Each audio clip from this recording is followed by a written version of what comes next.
ఈ6 TV శుభోదయం పరిచయ వ్యాఖ్యానం. నిన్నటి జ్ఞాపకాలను వీడి రేపటి ఆశయాల వైపు అడుగులు వేస్తూ ఈ కొత్త రోజును సరికొత్త ఉత్సాహంతో ప్రారంభించడానికి సిద్ధముగా ఉన్న తెలుగు ప్రజలందరికీ నమస్కారం. మీకు మీ కుటుంబ సభ్యులకు ఈరోజు అంతా శుభం కలగాలని కోరుకుంటూ మీ ఈ6 టీవీ అందిస్తున్న ప్రత్యేక కార్యక్రమం శుభోదయంకి సాదర స్వాగతం. భక్తి భావనలు, ఆరోగ్య సూత్రాలు మరియు నేటి రోజు విశేషాలతో మీ ఉదయాన్ని మరింత ప్రకాశవంతముగా మార్చడానికి మేము సిద్ధముగా ఉన్నాం. రండి, ఈ అందమైన ఉదయాన్ని మనమందరం కలిసి ఆస్వాదిద్దాం. హోలీ విశిష్టత. హోలీ పండుగ ప్రతి సంవత్సరము మనము ఈ ఫాల్గుణ మాసము పౌర్ణమి నాడు హోలీ పండుగ అని చేసుకుంటూ ఉంటాం. ఇందులో చిన్న పెద్ద, ముసలివాళ్ళు, పిల్లలు, ఆడవాళ్ళు అని ఒక్కరని కాకుండా అందరూ కలిసి విశేషముగా రంగులు అవి చల్లుకొని ఆనందముగా నవ్వుతూ స్వీట్లు పంచుకొని తింటూ కుల మతాలకు అతీతముగా మనమందరము మానవాళి అనేటువంటి సంతోషముతో ఆనందముగా గడపడం మనం చూస్తున్నాం. అసలు ఏమిటి హోలీ పండుగ అంటే ఏమిటి అని ఒక్కసారి మనము ఆలోచన చేసినట్టయితే ప్రతిదానికి కూడా మనకు ఒక సాంప్రదాయమైనటువంటి ఒక ఇది ఉన్నది, ఒక పద్ధతి వస్తూ ఉన్నది మనకు శాస్త్రాల నుండి.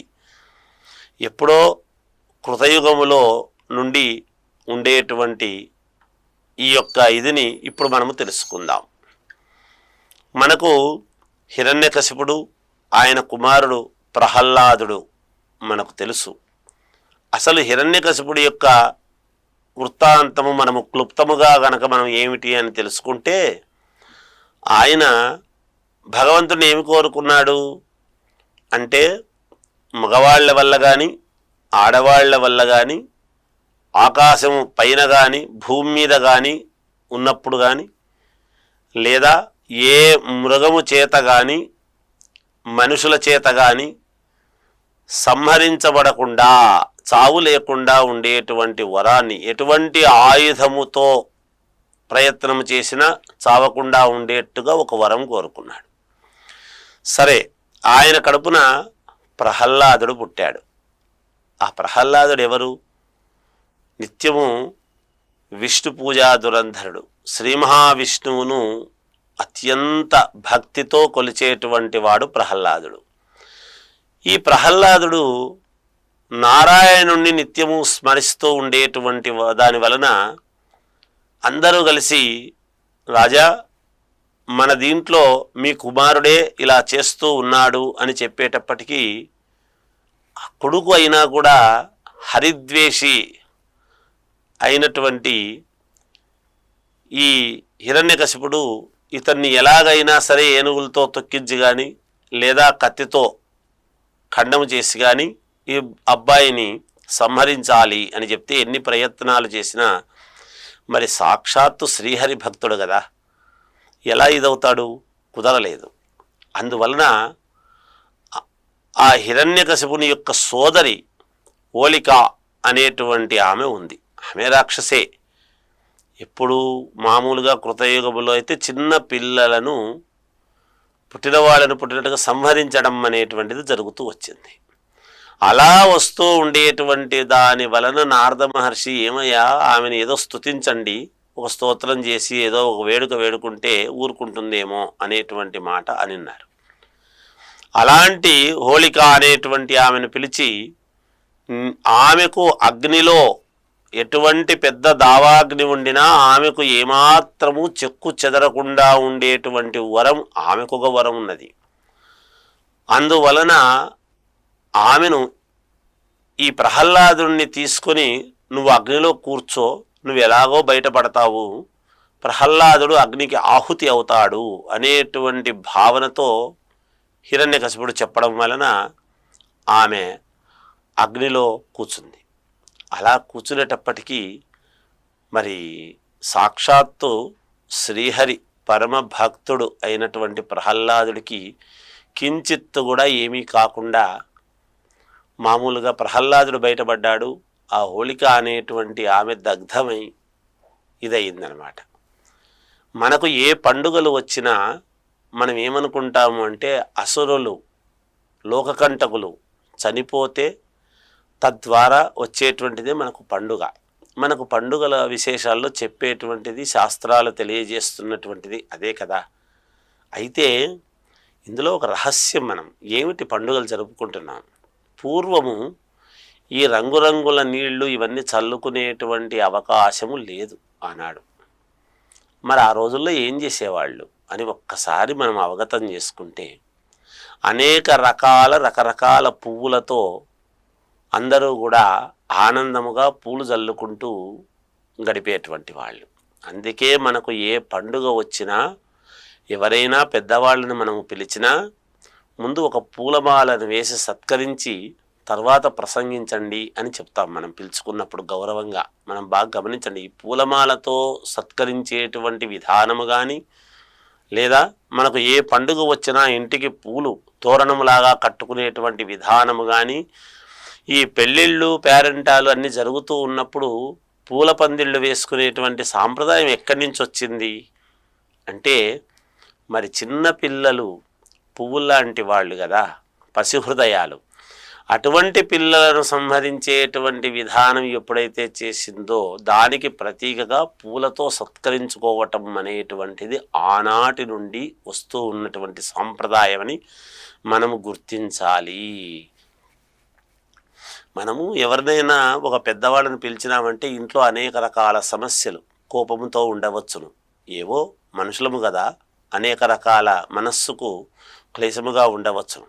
అవన్నీ ఇక్కడికి సభకు రాగానే ఒక పెద్దవాళ్ళను మనం పూలమాలతో సత్కరించేటప్పటికీ ఎప్పుడైతే సున్నితమైనటువంటివి, సువాసన కలిగినటువంటివి ఆ పూలమాలతో మనం సత్కరించి వేదికనెక్కిస్తామో, వాళ్ళందరినీ కూడా పూలు జల్లుతూ మనము ఆహ్వానిస్తామో, ఆ పువ్వుల యొక్క స్ఫూర్తికి ఎంతటి వాడి మనస్సైనా కూడా కరుగుతుంది కదా, జాగ్రత్తగా మాట్లాడతారు కదా. అందుకే పసిపిల్లలు పువ్వులతో సమానము. అందుకని ఇదొక ప్రామాణికమైతే, అదే కాకుండా ఇప్పుడు మామూలుగా పౌర్ణమి నాడు కదా మనము చేసుకుంటూ ఉన్నాం. ఇది కామన పున్నమ అనేటువంటిది కూడా ఒకటి ఉన్నది. అంటే ఎప్పుడో ఒక సందర్భము ఉంటుంది. సహజముగా పౌర్ణమికి ఉండేటువంటి లక్షణం ఏమిటి అంటే, ఈ పౌర్ణమి నాడు కానీ అమావాస్య నాడు కానీ కలయిక, అంటే భార్యాభర్తల యొక్క కలయిక అనేటువంటిది అంత మంచిది కాదు మామూలుగా శాస్త్ర ప్రకారంగా. ఎందుకంటే ఈ పౌర్ణమికి నాగుపాము, మొగదైనటువంటి జర్రిపోతు రెండూ కూడా శృంగారం చేస్తాయి. అవి చేస్తూ ఉన్నప్పుడు చూడటం అనేటువంటిది ఒక అదృష్టం. అయితే ఆయా సందర్భాలలో పౌర్ణమి నాడు కానీ అమావాస్య నాడు కానీ భార్యాభర్తల యొక్క కలయిక అనేటువంటిది మంచిది కాదు. ఎందుకు? లోకకంటకులు అయినటువంటి పిల్లలు పుడతారు.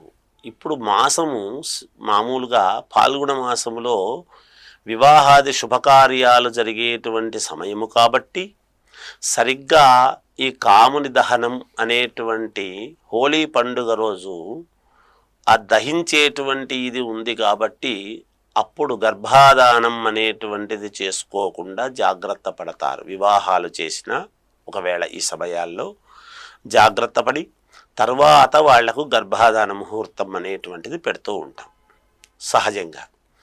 ఇది ఎందుకు అలా చేయటం అంటే, మనకు అందుకే వేదములో కూడా వేదము నేర్పించేటువంటి వేద పండితులు కూడా అనధ్యే దినములు అనేటువంటివి పెడతారు. పౌర్ణమికి ముందు రోజు పౌర్ణమి, పౌర్ణమైనటువంటి మరుసటి రోజు పాడ్యమి, అలాగే అమావాస్య ముందు రోజు అమావాస్య, అమావాస్య అయిన తర్వాత పాడ్యమి.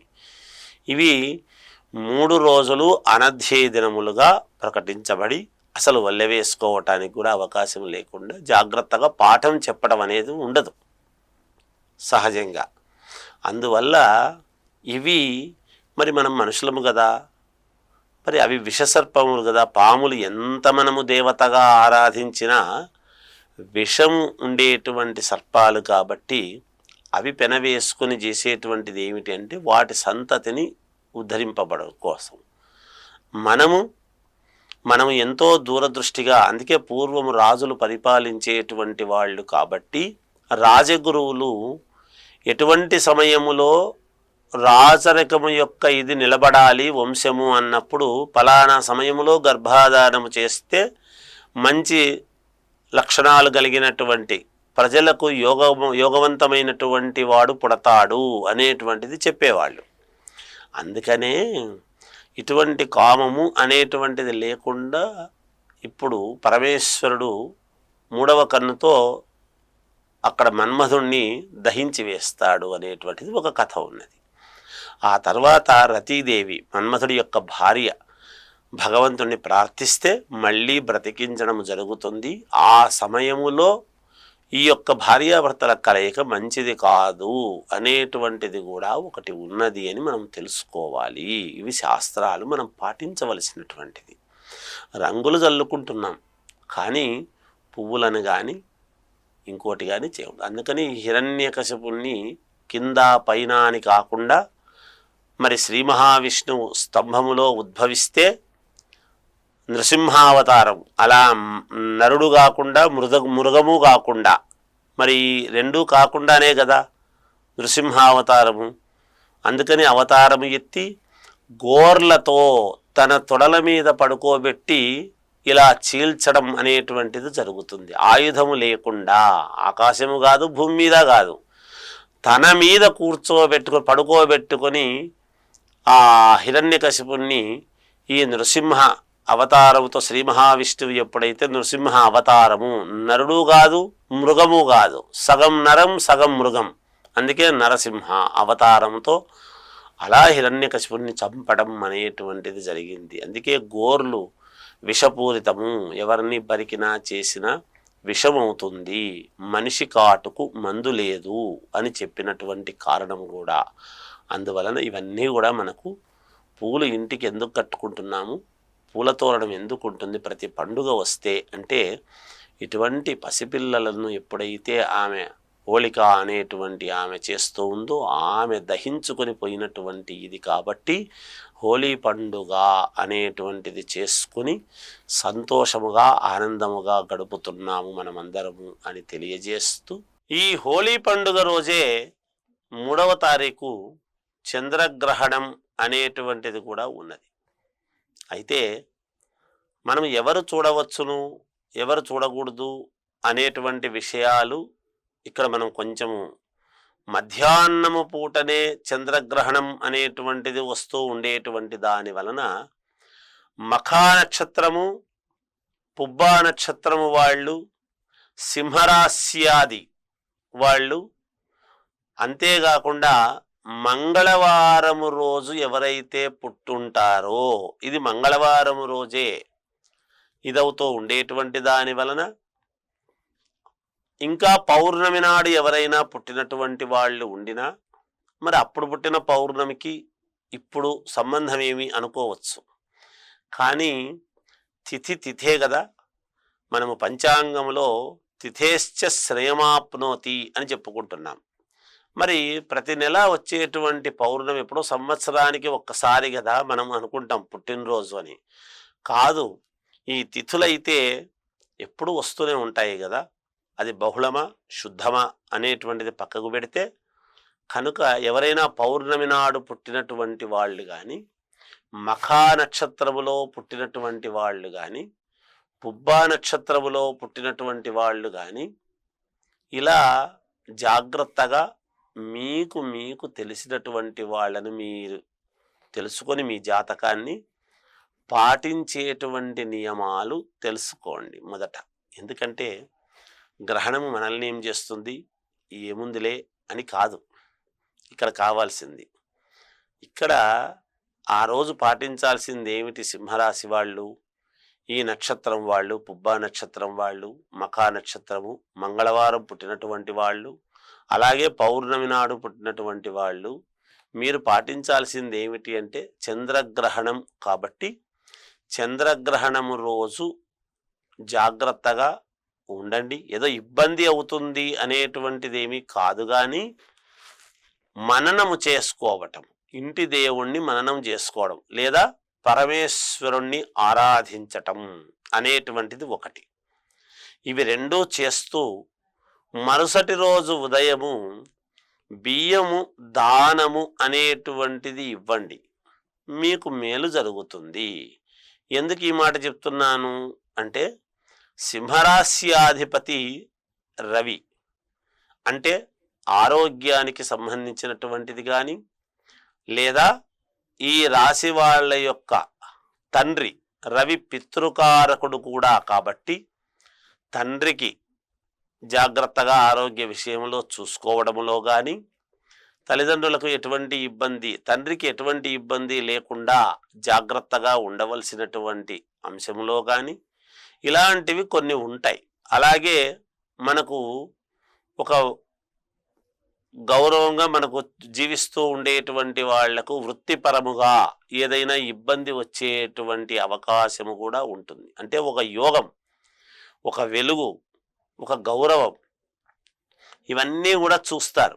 అంటే ఎవరి జాతకాల్లో అయితే ఆ రవి ఉండకూడని చోట ఉండినా, లేదా ఈ రాశి ప్రకారముగా ఈ రాశిలోనే ఇప్పుడు కేతువు కూడా ఉన్నాడు కాబట్టి మానసికంగా ద్వంద్వ వైఖరిగా 2-3 రకాల ఆలోచనలతో ఉండటము కానీ, లేదా దగ్గరికి వచ్చేటువంటి పనులు ఉన్నట్టుండి కాకుండా పోవడం, దూరం కావడం కానీ ఇలాంటివన్నీ ఉంటాయి. కాబట్టి ముందుగానే జాగ్రత్త పడి మీ ఇంటి దేవుణ్ణి మననము చేసుకుంటూ, అలాగే గ్రహాలను ఒక్కసారిగా ఒక రవికి మాత్రమే అని కాకుండా, చంద్రుడికి మాత్రమే అని కాకుండా మీరు చేసుకోవాల్సింది ఏమిటి అంటే నవగ్రహాలను మననము చేసుకోవటము.